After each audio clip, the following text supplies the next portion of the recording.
The inner workings of any living organism is something which I find to be quite fascinating. However, when the organism is a video game character, it allows their anatomy to be something outside of reality. Hello, I'm Cheddarballs, and this is Bear, the anthropomorphic killer teddy bear from the Bear Games series on Roblox. This character has been plaguing the world of its game with its deadly presence, and in the game, we the player must try to survive it for a certain amount of time in order to win each round.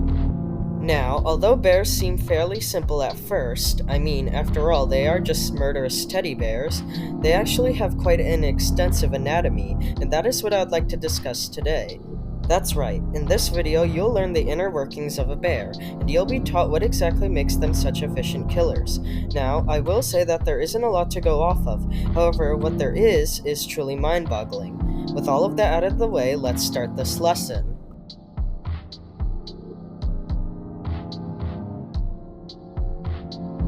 Alright, to begin, what exactly is a bear? Well, based on the story of this game, bears are large anthropomorphic teddy bears which are roughly 8 feet tall. Although many of them have the same body shape and distinct features, their skin can be a variety of colors, and they can have additional accessories on their bodies. The most common and well-known type of bear is the default variation, which is the one you can see on the screen. These bears are notable for having beige skin and a blue nose. Now, although there are many different variations of bear, they all function basically the same. Moving on, let's talk about diet and habitat. Based on evidence within the game, we know that bears primarily eat two things, those being cheese and human flesh. This is one of the largest reasons why they are so dangerous, as us humans are on their menu. Another reason why bears are so dangerous is because of where they live, and that is everywhere. Every inch of the globe, from the freezing mountains to the caves beneath the surface, contain bears.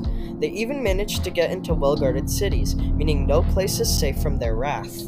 Now, let's get on to how bears work. First, I'd like to make an important distinction between those of the bear species.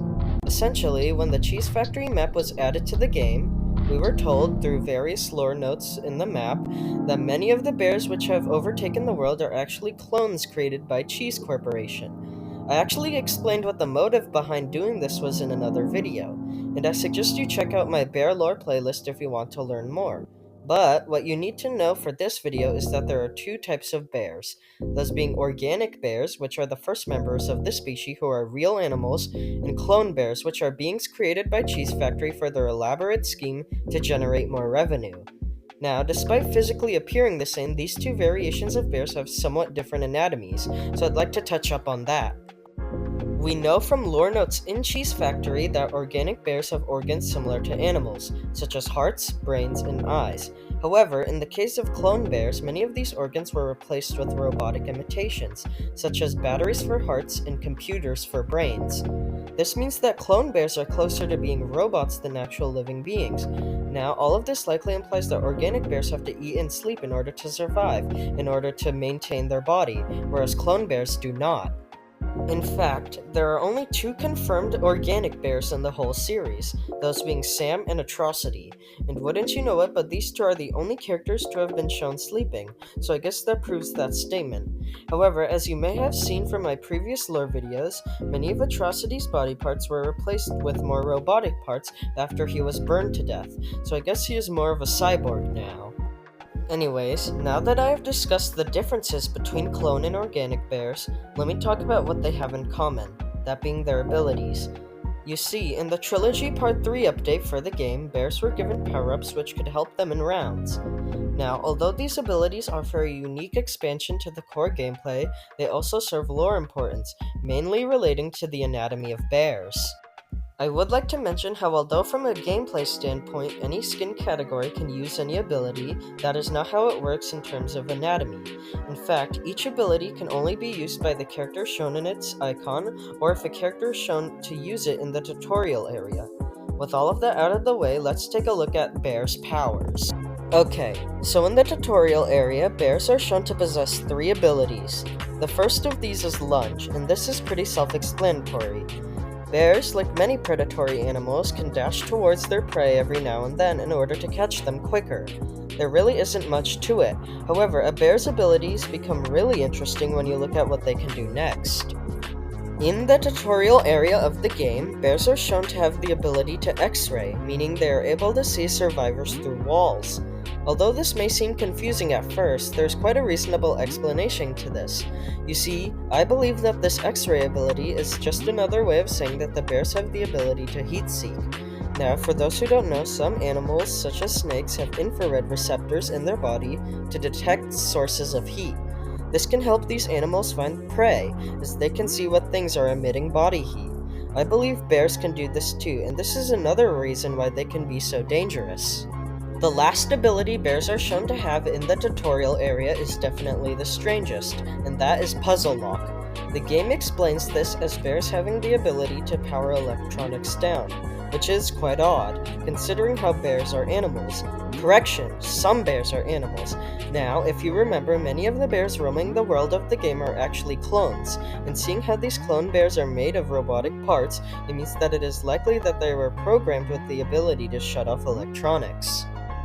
If you put this theory in mind, it means that only clone bears canonically can use the puzzle lock ability. However, there is another theory which could combat this, but I see it as less likely.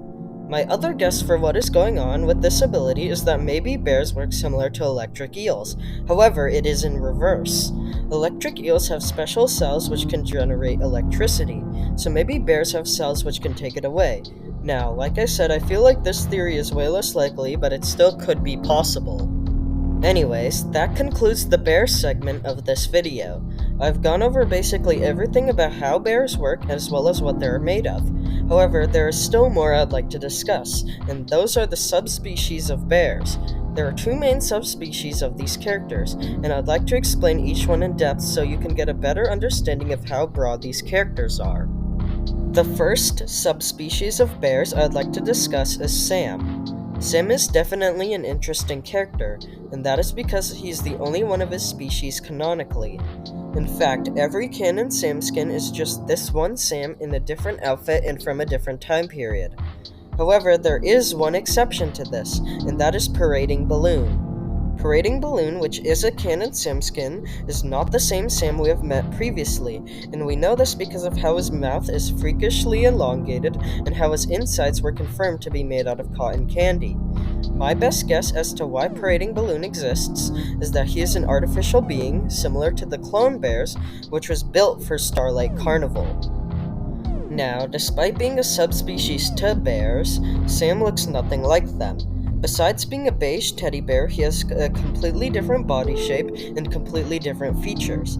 He also has been shown to be a lot more intelligent than normal bears, which is quite odd, however not too uncommon. Additionally, we know this character is an organic bear and not a clone, as he has to sleep. Now, Sam did alter his body genetically through the use of Violaxum, and if you're interested in learning more about that, I suggest you check out my Sam lore video, but all you need to know for this video is that the current Sam has different abilities than when he didn't alter himself. Moving on, the other subspecies of bears are the aliens.